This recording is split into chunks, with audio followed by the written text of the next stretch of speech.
Hello everyone, this is Hyper Annotation number 2. We are here at Venice Biennale 59th edition. Today we are talking with Vladan Jeremic. Thank you for joining us. Can you tell us a little bit about yourself? Why are you here? What have you seen so far? Hi, thank you very much for inviting me and for getting me here.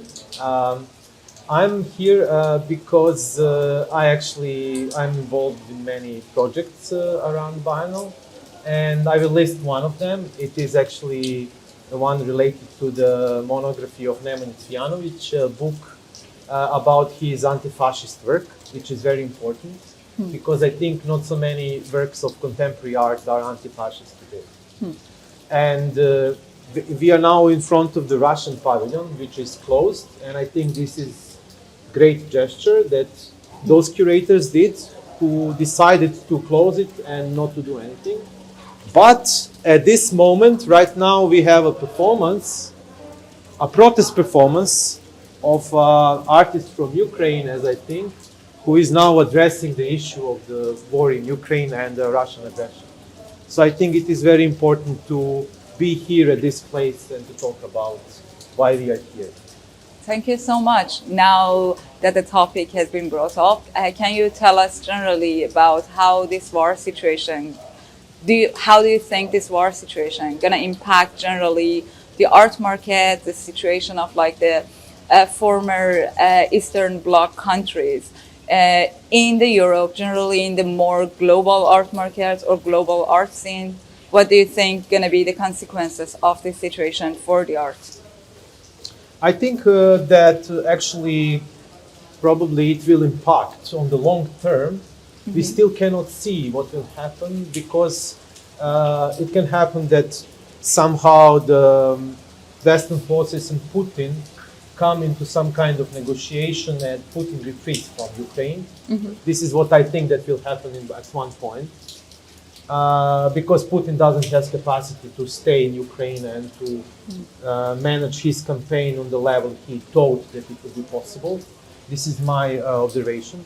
And because of the sanctions. So we need to think in a term of maybe 2 years that something will really impact. I don't believe, I'm afraid that it will not escalate. If it escalates, it will impact everything, and of course, art and art world. I think that, many collectors from Russia and from Eastern Europe who emerged from the so-called capitalist transition in the 90s, who have been accumulated capital. I'm talking now about, for example, Abramovich, Pinchuk, like let's name someone from Russia and someone from Ukraine, not only Russians, but from all sides, because it is an oligarchic society. Some of them are well known for collecting art and being into art market and being very, very well integrated. But some of them already are related to New York or London, so they don't live anymore or they don't have businesses anymore in Russia. Because they are, for example, some of the Russian oligarchs who are related to the art market, they are actually in conflict with Putin since a long time. So, and I think they will continue actually maybe to collect more art which is critical to the Russian situation right now. And I think this is a very interesting moment which can happen. So I'm not coming from Russia, I'm coming from Belgrade, from Serbia. And I have experienced war in the 90s, breakup of the country, civil war, many problems which emerged. The result of it is that we have now not one pavilion in Venice, but 7, which is okay. It's very interesting to visit all these 7 pavilions and to see how it's, the art was developing in all these small countries. But to me, as someone who was working a lot with Russian artists, also with the post-Soviet context, I have to say that what is happening now, it is not so much comparable to this what happened in ex-Yugoslavia, with the Yugoslavian wars in the 90s. Some people compare it and say it is comparable, it can maybe happen that this and that. But I think it's not really because Russia is a nuclear power and it's completely another level of war and aggression which we see now in Ukraine. Now we're talking about this national formats and how it's gonna it's now working in the different pavilions and generally in the Biennale. Maybe let's make it a little bit wider and talking about different pavilions, especially this year. They are trying to question how this nationalistic format and how maybe it doesn't make sense anymore. Like they have been trying to question it in their own way. So what do you think about that? What was your impression about that? I would mention like three examples which are directly somehow questioning this national representation, the nation state kind of representation formats. One which I really think is one of the best pavilion is actually Polish, with very great artworks by Gosia Mirga. She is Romani artist from Poland coming, but her works is community oriented, and she is since 20 years and more working on this especially related community, Romani community art. And her art came out from this perspective. It is very good that it was possible to have her in Polish pavilion, which is strange because it is a contradiction. Because Polish government is very conservative. It's maybe completely related to the Catholic Church, culturally and so on. I think this is maybe the reason why this is possible, because they don't care about Venice Biennale. They care about church, they care about some conservative values. Maybe this is the reason, I don't know. It's better to ask someone from Poland how it is possible. And because they think this is like Venice Biennale, it's maybe some kind of liberal, Western values are promoted here. For them, maybe this is not anymore important. As probably for Putin, Russian pavilion in Venice is not anymore important. This is also one aspect that we should consider. Second, very interesting example is Nordic pavilion, which has Sami, which actually became Sami pavilion. And I'm actually involved in this problematic personally, also with some Sami artists from Norway. I've been working together, and I know how it came first. Actually, it was a Documenta 2017 when we had a lot of Sami artists participating. And now we have here at the Venice Biennale some kind of finalization of this stream.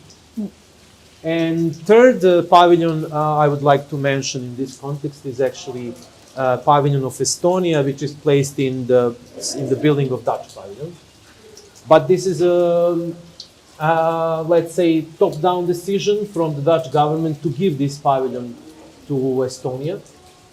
And in Estonian pavilion we have artists of two female artists, Bita Razavi and Christina Norman, which are from different origin, from different perspectives, coming together, and the curator is Corina Apostol. And there are like many contradictions around this pavilion and around this situation. And I think this is good because it shows actually how this notion of decoloniality works. And I think those three pavilions are must see if you want to involve politically with Venice Biennale. And if you want to involve with some kind of mixture of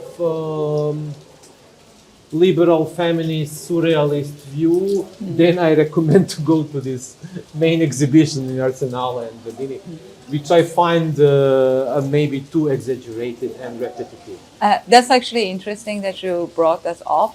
Maybe now for the last question, I want to know your opinion about the main show and generally the surrealism topic that has been resurfacing and going back in the recent years, and especially this year in the Biennale, that they try to say that it looks into the future and it's not in conversation with the present moment somehow, maybe, as maybe we feel the urgency to be. What do you think about that? Okay, the curator tried to get out some kind of feminist surrealist position historically, which is relevant. But we have to think that the avant-garde and also surrealism was, after all, a political movement. And this is not visible at all in this exhibition. It is not even visible that we have had political statements also of female artists back then, and what was the relation of, for example, Dadaism and surrealism, because it was really like not a big difference at the beginning of those two political stands. What we see here is more going into, let's say, fantasy world and Dali kind of approach to surrealism, which I don't connect so much with the feminist positions. It is interesting how this curator managed to connect and to make this hybrid situation of these two different historical positions. Also, it would be also interesting to say that when we talk about this revisionism, historical revisionism of former artistic movement, artistic expressions, and so on, then we come out to the position that, for example, we can talk about Soviet avant-garde rather than Russian or Ukrainian or Belarusian or Kazakhstanian or Armenian.